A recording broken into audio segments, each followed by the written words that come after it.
Macron et la crise en Ukraine, quand le verbe remplace les obus. Ah, Macron, ce poète de l'international, ce Mozart de la déclaration diplomatique. Hier encore, il était sur scène pour nous offrir son grand classique.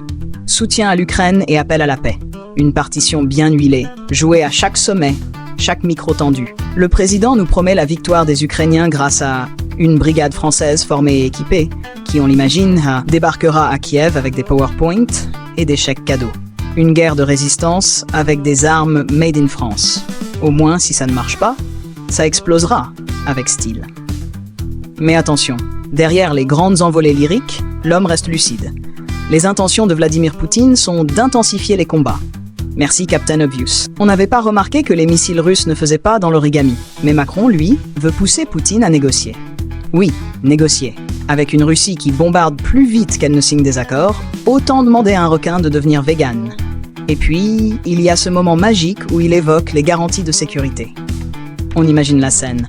Un traité signé, des poignées de main sous les flashs et un Poutine transformé en Dalai Lama. Parce que bien sûr, la Russie respectera ses garanties comme elle a respecté toutes les précédentes. Promis, juré, craché. On y croit. Ou pas. Le meilleur reste ce passage sur la Chine, ce médiateur de l'Extrême-Orient, qui veut la paix, selon Macron. Traduction. Pékin joue les arbitres, mais garde une batte de baseball derrière le dos. Et pendant qu'on tend le micro à Xi Jinping, la France discute avec lui pour sauver son cognac. Oui, parce que rien n'est plus stratégique en temps de guerre que la libre circulation du pinard de luxe. Et le G20 dans tout ça. Une grande kermesse mondiale où tout le monde sourit devant les caméras avant de retourner s'envoyer des sanctions par cargo interposé. Macron nous explique que parler évite les escalades. Certes, mais à ce rythme, l'escalade, c'est nous qui la faisons, à force de pédaler dans la choucroute. En bref, tout est sous contrôle. Les Français peuvent dormir tranquilles.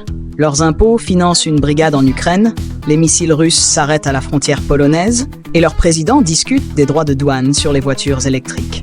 La paix mondiale, c'est comme l'Eurovision, beaucoup de promesses, mais ça finit toujours en fausse note. Finalement, Emmanuel, merci pour ce one-man show géopolitique.